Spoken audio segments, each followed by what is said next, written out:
وہ کہتے رہے کہ ہم نے کیا ظلم کر دیا, ہم نے تو امریکنس کے ہاتھ میں استعمال ہو گیا. ان کے لیے میرے والد صاحب ایسی باتیں نہ کریں آپ. نہیں, میں سلمان آپ گیلانی قوم کو گمراہ کر رہے میں نہیں کر رہا ہو ہوں یہ سر. باتیں کر کے. نہیں, میرے پروگرام میں کہا, پوڈ کاسٹ نہیں, غلط بات کی اس نے. اگر اپنے کہا والد بھی صاحب کے اس نے متعلق غلط کہا, اپنے والد کے بارے میں بھی کہا تو غلط ہے. وہ ایک جینون ریلیجس موومنٹ تھی جس کے پیچھے ایک نظریہ تھا. سر آپ سمجھتے ہیں کہ بھٹو صاحب کو ضیاء الحق نے پھانسی دے کے بالکل ٹھیک ضیاء الحق نے پھانسی دی نہیں ان کو, تو عدالتوں نے دی. آپ سمجھتے ہیں ٹھیک پھانسی ہوئی تھی؟ یار اب عدالتوں سے پوچھو, مجھ سے کیوں پوچھ رہے ہیں؟ عدالتوں نے تو مان لیا. نہ میں اس وقت جج تھا نہ میں آج جج. سپریم کورٹ نے تو کہہ دیا نا غلطی. نہیں, سپریم کورٹ نے جھوٹ کہا. ضیاء الحق صاحب نے کہا کہ ہم یہ افغان جنگ میں جا رہے ہیں. اس وقت تک امریکن سارے معاملے میں نہیں آئے تھے. کیا عوامل تھے, کن عوامل کے تحت یہ فیصلہ کیا گیا کہ ہمیں افغان جنگ میں جانا چاہیے؟ آپ کو معلوم ہے کہ اس تحریک کے پیچھے, جہاد کے پیچھے کتنے ملکوں کو آزادی ملی؟ 43 ملکوں کو. پورا سینٹرل ایشیا اور پورا ایسٹرن یورپ آزاد ہوا صرف جہاد افغانستان کی وجہ سے. ڈاکٹر قدیر نے مجھے خود بتایا اور لکھ کے بھی, میرے خیال میں آرٹیکل بھی ان کا ہے, کہ میں چھوڑ کے جا رہا تھا پاکستان سے کیونکہ یہاں کوئی کام ہو ہی نہیں رہا تھا. تو پھر میری ملاقات ہوئی چیف آف آرمی اسٹاف کے ساتھ, جنرل ضیاء کے ساتھ.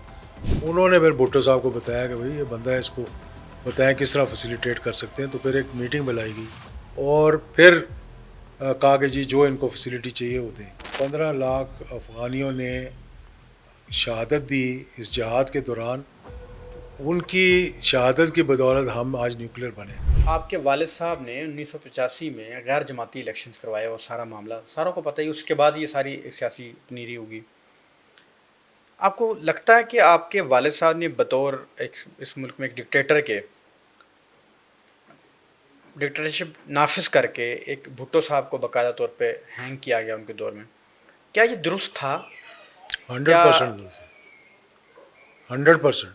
اس میں کوئی شک کی بات ہی نہیں ہے. آپ سمجھتے ہیں کہ 1977 کے حالات آپ کب پیدا ہوئے ہیں آپ؟ میں سر بہت بعد میں پیدا ہوں. تو پھر آپ کو پتہ ہی نہیں, پڑھ کے آنا تھا نا. نہیں سر, میں پڑھ کے آیا ہوں. کیا پڑھ کے آئے ہیں سر؟ میں مجھے پتہ 77 کے بتائیں ذرا 77 میں کیا ہوا تھا. جی سر, پی این اے کی جو موومنٹ چلی سر, وہ جو پی این اے کی موومنٹ تھی وہ بعد میں تو سر سارے اس کے تانے بانے امریکن سے جا کے ملے. حتیٰ کہ میرے پروگرام میں کس نے کہا؟ سر میں آپ سے عرض کرتا ہوں, میں نے جتنا پڑھا ہے, بریگیڈیئر ارشاد ترمذی صاحب کی کتاب ہے حساس ادارے, وہی بات ہے. تم کتاب میں تو حوالے دوں گا نا سر. تاریخ کو مس کر رہے ہیں سر. میں نہیں کر رہا مس. میں آپ سے, آپ نے کہا جی کہاں پڑھا, میں نے نام کتابوں کے نام لینے شروع کیے. نہیں, میں یہ کہہ رہا ہوں کہ یہ وہ کتابیں ہیں جو بندے کے جانے کے بعد بندہ لکھتا ہے نا. جی سر. تو وہ کتابیں ایسی ہوتی ہیں کہ وہ ہمیشہ سٹوریز کو بدلتے ہیں. سلمان ابھی ایک بڑے پرانے بیوروکریٹ آئے ہیں, سعید مہدی صاحب. جی سر آئے. کیا principal secretary to the prime minister, کتاب بھی ان کی آئی, چیف منسٹر. کتاب میں جتنا جھوٹ اس نے لکھا ہے میرے خیال ہے پاکستان کی تاریخ میں کسی نے لکھا. اب آپ اس کو پڑھیں گے تو آپ کہیں گے یار واقعی سعید مہدی نے کہہ دی. بڑا بالکل ٹھیک کہہ رہے ہیں. سلمان گیلانی صاحب تھے سر, جن کے والد صاحب باقاعدہ طور پر مفتی محمود صاحب کے ساتھ ان کی موومنٹ میں شامل رہے, پی این اے کی موومنٹ میں. میں نے ان کے مرنے سے کچھ عرصہ قبل ان کے ساتھ پوڈ کاسٹ کیا تھا, اگر آپ کہیں گے تو میں آپ کو سنوا بھی دوں گا سر.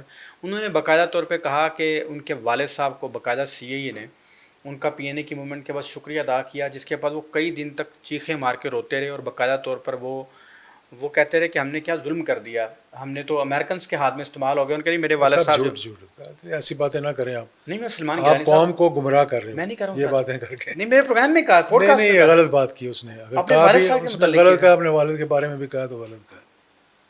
وہ ایک جینون ریلیجس موومنٹ تھی جس کے پیچھے ایک نظریہ تھا.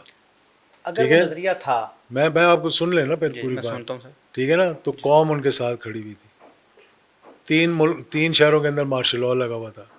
فوج نے گولی چلانے سے انکار کر دیا تھا. 3 بریگیڈیئر نے ریزائن کر دیا. اس کے بعد کیا چاہ رہا تھا آپ کے پاس؟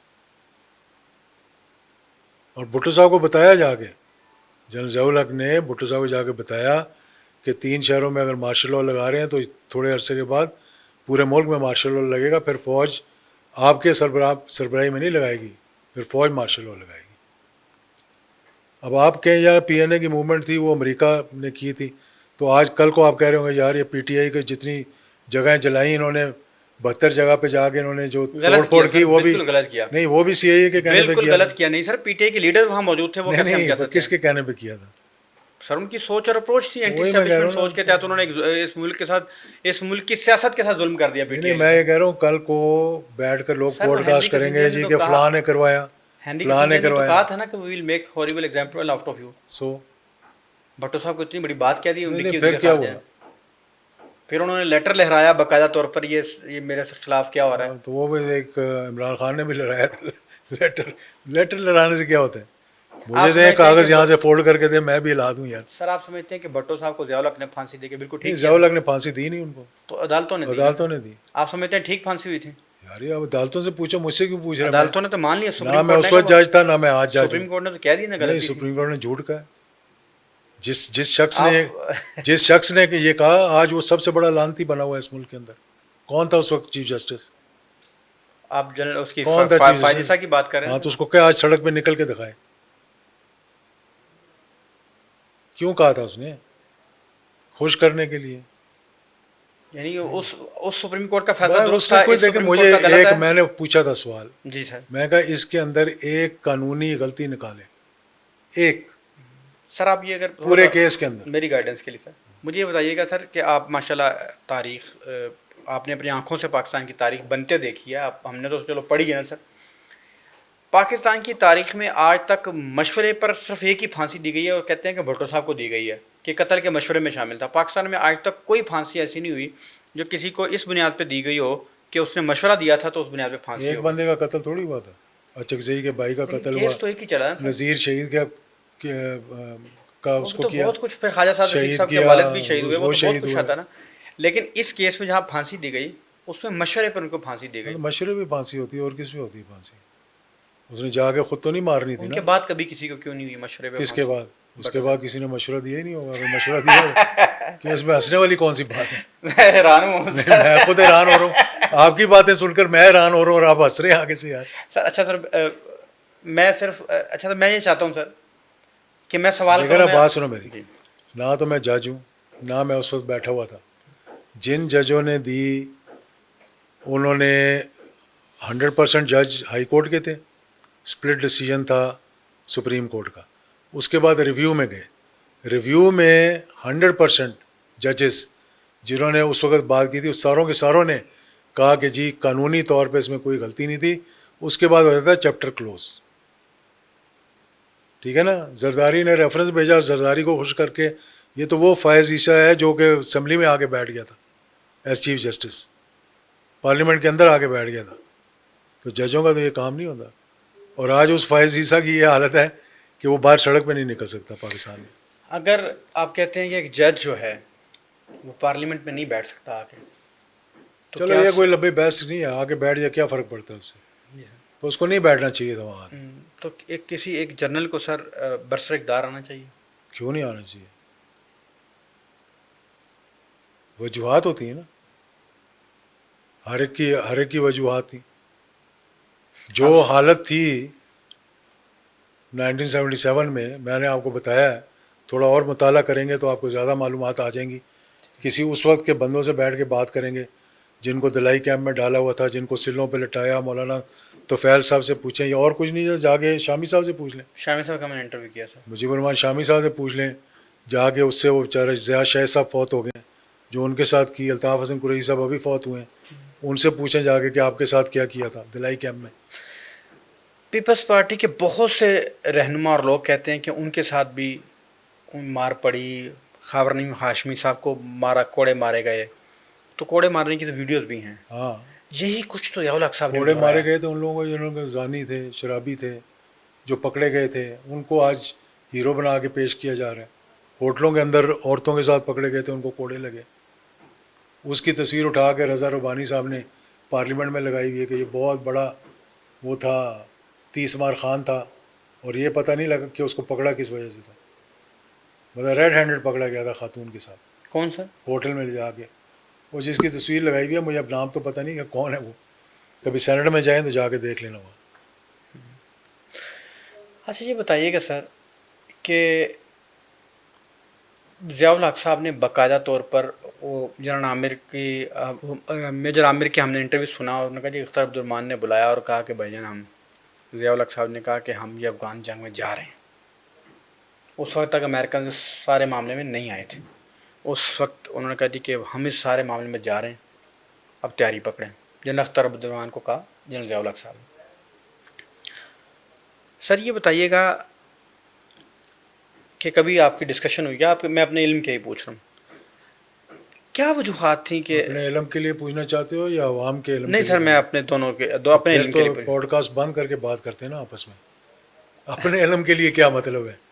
آپ ایک سوال کر رہے ہو جو کہ لوگ دیکھیں گے. جی سر، تو اپنے آپ علم کہیں کے لیے کہ بھی عوام کے لیے بھی. میں آپ کو سوال کر رہا ہوں جی سر. جو میں چاہتا ہوں کہ عوام کے لیے کلیئر ہو بات. ٹھیک ہے سر. آپ پوچھیں مجھ سے. جی کیا میں بول رہے پوچھتا ہوں سر، کیا عوامل تھے، کن عوامل کے تحت یہ فیصلہ کیا گیا کہ ہمیں افغان جنگ میں جانا چاہیے؟ ہیں؟ آج کل دیکھ رہے ہیں آپ جنرل ضیاء الحق شہید کی جو وائرل ہوئی ہوئی ہے آپ اسٹیٹ نے آف حرمت ہرموز والی؟ کے بارے میں ہاں میں نے. ہے. اور جو ہے آپ کو معلوم ہے کہ اس تحریک کے پیچھے، جہاد کے پیچھے کتنے ملکوں کو آزادی ملی؟ 43 ملکوں کو. پورا سینٹرل ایشیا، پورا سینٹرل ایشیا اور پورا ایسٹرن یورپ آزاد ہوا صرف جہاد افغانستان کی وجہ سے. یہ تو بعد میں بیچارے اگر کوئی سنبھال نہیں سکے تو کبھی آج کہتے ہیں جی کلشنکوف بھی کب آیا ملک کے اندر؟ جب 1973 آنورڈ 77 تک جب بلوچستان کے اندر آپس میں لوگ چڑھ گئے تھے پہاڑوں پہ بلوچی، جس طرح آج نکلے میں باہر ہوں. جس وقت اختر مینگل اور یہ سارے بھاگ کے چلے گئے تھے، اختر مینگل کے والد صاحب تو بھاگ کے چلے گئے تھے افغانستان اور وہاں سے اسلحہ آ رہا تھا یہاں پہ. وہ تھا وقت جب کلشنکوف آئی. آپ کہہ جی جہاد افغانستان آیا تو ڈرگز آ گئیں، جہاد افغانستان آیا تو کلشنکوف آ گئی. یہاں پر 11 سال تک جنرل ضیاء الحق شہید رہے اور جہاد افغانستان چل رہا تھا. ہم ان دنوں میں لنڈی کوتل میں بیٹھ کے کڑھائی کھایا کرتے تھے جا کے ان دنوں میں. ٹھیک ہے، پورا پاکستان پرامن تھا اس وقت، کہیں کچھ نہیں ہو رہا تھا. سب سے زیادہ پرامن صوبہ جو تھا وہ بلوچستان تھا اس وقت. سر یہ KPK تھا اس وقت. آپ نے کہا کہ ضیاء الحق صاحب نے جہاد کے لیے ہرا کیا. ایک ڈاکومنٹری میں ابھی آپ کو لنک دے دوں گا. نہیں مجھے نہیں چاہیے، آپ ویسے بتا دیں. چارلی ولسن سینیٹر تھے، امریکن ہاں میں سینیٹر. جانتا ہوں اس انہیں کو. کہا جاتا ہے کہ وہ معمار تھے اس افغان وار کے، امریکنس. تو ضیاء الحق صاحب کا جملہ ہے کہ چارلی ڈیڈ اٹ. نہیں، اور ضیاء الحق صاحب نے کبھی نہیں کہا چارلی ڈیڈ اٹ. میں آپ کو شیئر کرتا چارلی ولسن نے صرف ایک دوست کے تحت میں کہہ سکتا ہوں کہ پاکستان کے لیے اور جہاد افغانستان کے لیے اس نے اسٹنگر میزائلز گلوانے کے لیے مدد کی تھی. اور پاکستان کا وہ بعد میں نواز شریف صاحب کے ساتھ بھی بڑا دوست رہا، بلکہ نواز شریف صاحب کا لابیسٹ بھی رہا ہے وہ چارلی ولسن جو تھا. وہ ایسی انہوں نے ایک مووی سی بنا دی ہے کہ جو چارلی ولسنز وار. اور آپ جیسے بچے دیکھتے ہیں وہ سمجھتے شاید چارلی ولسن نے یہ لڑائی لڑی آگے.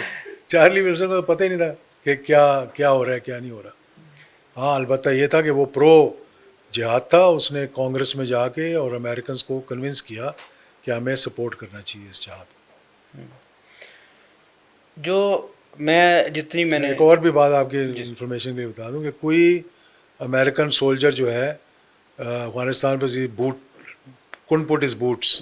یہ بھی میں نے پڑھا، اور یہ بھی میں نے پڑھا دوسری کہ بات دوسری بتا دوں نا، کوئی پاکستانی فوجی شہید نہیں ہوا جہاد کے اور دوران. یہ بھی ہے کہ جنرل ضیاء صاحب نے کہا تھا کوئی ڈائریکٹ فنڈنگ نہیں دیں گے آپ، بالکل نہیں دی. جو فنڈنگ دیں گے ہمارے ذریعے ہوگی، ہاں. آپ فنڈنگ نہیں کریں گے، کسی جگہ پہ بھی نہیں کریں گے آپ. یہ باقاعدہ طور پہ میں سر بحیثیت پاکستانی ایک طالب علم میں یہ سمجھتا ہوں سر کہ ضیاء صاحب کا پاکستان کے اوپر بہت بڑا ایک احسان میں مانتا ہوں سر. وہ یہ ہے کہ پاکستان کو ایٹم بم بنانے میں انہوں نے بڑا بنیادی کردار ادا کیا. یعنی ہمارے سیاسی اختلافات 1 کروڑ ہو سکتے ہیں سر، لیکن پاکستان کو ایٹم بم بنا کر دینے میں ان کا شاندار کردار تھا. اس افغان وار کے پس منظر میں انہوں نے ایٹم بم بنا لیا اور کسی دنیا کے بندے کو ہلنے بھی نہیں دیا پاکستانی ایٹم بم کے حوالے سے. یہ بتائیں کہ سر وہ اس حوالے سے آپ کی کیا نالج ہے، کس طرح کے پریشرز، کس طرح کے معاملات تھے جن سے گزر کے پاکستان ایک ایٹمی قوت بنا؟ کیونکہ یہ کہا جاتا ہے، یہ بھی سر اس کا بھی مجھے سر جواب دیجیے گا، یہ کہا جاتا ہے کہ باقاعدہ طور پر اسرائیل اور امریکنز ایک بار پاکستان پر اٹیک کرنے کے لیے آ رہے تھے پاکستان کے ایٹمی اثاثوں پر. وہ کیا منظرنامہ تھا، کیا تھا، اس ساری تفصیلات ہے جو آپ کی معلومات ہے. آپ بات کریں 1986 کی بات کریں. یہ ابھی مشاہد صاحب کا بھی آپ نے سنا ہوگا انٹرویو، جو انہوں نے کہا کہ بھائی آغا شاہی صاحب کو اور ان سب کو بھیجا امریکہ، جب امریکنوں نے بڑی کھپ ڈالنے کی کوشش کی تو اس وقت جنرل صاحب نے کہا کہ وہ جگہ ڈھونڈو جہاں پر ہم نے ایکسپیریمنٹ کرنا ہے اس کا. تو چاگی کے ٹنلز 1979 میں شروع ہوئے، 1983 میں بن گئے، 1984 میں پاکستان نے کولڈ ٹیسٹ کیا پہلا. ٹھیک ہے. ٹھیک ہے کہ نہیں. تو یہ پورا جب بھٹو صاحب نے شروع کیا اس کو 76 میں جنرل صاحب بنے چیف آف آرمی اسٹاف, اور ڈاکٹر قدیر نے مجھے خود بتایا اور لکھ کے بھی میرے خیال میں آرٹیکل بھی ان کا ہے کہ میں چھوڑ کے جا رہا تھا پاکستان سے کیونکہ یہاں کوئی کام ہو ہی نہیں رہا تھا. تو پھر میری ملاقات ہوئی چیف آف آرمی اسٹاف کے ساتھ, جنرل ضیاء کے ساتھ. انہوں نے پھر بھٹو صاحب کو بتایا کہ بھائی یہ بندہ ہے, اس کو بتائیں کس طرح فیسیلیٹیٹ کر سکتے ہیں. تو پھر ایک میٹنگ بلائی گئی جس میں فورن سیکٹری اور ڈیفینس سیکٹری اور غلام اسحاق خان ان سب کو بٹھایا گیا, اور پھر کہا کہ جی جو ان کو فیسیلیٹی چاہیے وہ دیں. پھر آرمی سے بھی انہوں نے کہا مجھے کوئی بندے چاہیے سیکورٹی وغیرہ کے لیے, تو ایک بریگیڈیئر تھے ان کو تعینات کیا گیا ان کے ساتھ. وہاں اس وقت تک ابھی کوئی قریب بھی نہیں تھے ہم یہ 77 میں بم بنانے کے. پھر وہاں سے یہ کام شروع ہوا, اور 80 یہ جو چاگی کے ٹنل تھے کسی کو پتہ بھی نہیں تھا کہاں بن رہے ہیں. 19 سال پہلے 1998 میں جب بلاسٹ ہوا اس سے پہلے وہ بننے شروع ہو گئے اور تیار بھی ہو گئے تھے. تو یہ سارا کام جو ہے یہ افغان جہاد میں, اسی لیے میں یہ کہتا ہوں کہ جو 15 لاکھ افغانیوں نے شہادت دی اس جہاد کے دوران, ان کی شہادت کی بدولت ہم آج نیوکلیر بنے. اور آج اگر ہم نیوکلیر نہ ہوتے اور اگر وہ جہاد نہ ہوتا تو امریکہ نے آپ کو کبھی بھی نیوکلیر نہیں بننے دینا تھا. پریزیڈنٹ ریگن جب پریزیڈنٹ تھا یا پریزیڈنٹ کارٹر جب تھا تو اس وقت باقاعدہ ہر سال کانگریس اور سینٹ کہتی تھی کہ سینکشنز لگاؤ پاکستان پہ, یہ نیوکلیر بام بنا رہے ہیں. اور پریزیڈنٹ جو تھا ان کا مجبوراً جہاد کی وجہ سے کہ کولڈ وار تھی اور پاکستان جو تھا رشیا کے سوویٹ یونین کے خلاف کھڑا ہوا تھا, تو وہ ویور دیتا تھا, اس کے پاس ویٹو پاور ہوتی ہے, وہ ویور دیتا تھا کہ بھائی 1 سال کے لیے میں ویور دیتا ہوں کہ پاکستان گارنٹی کرتا ہوں کہ پاکستان جو ہے وہ نہیں بنا رہا ہے. تو اس کی آڑ میں ہم نے اللہ کے فضل و کرم سے اس وقت پاکستان نیوکلیر بن گیا. اور آج جتنی ہم بڑھ کے مارتے ہیں, جتنے ہم فن خان بنتے ہیں, یہ اس جہاد کی وجہ سے اور اس قیادت کی وجہ سے جس نے یہ پاکستان کو تحفہ دیا.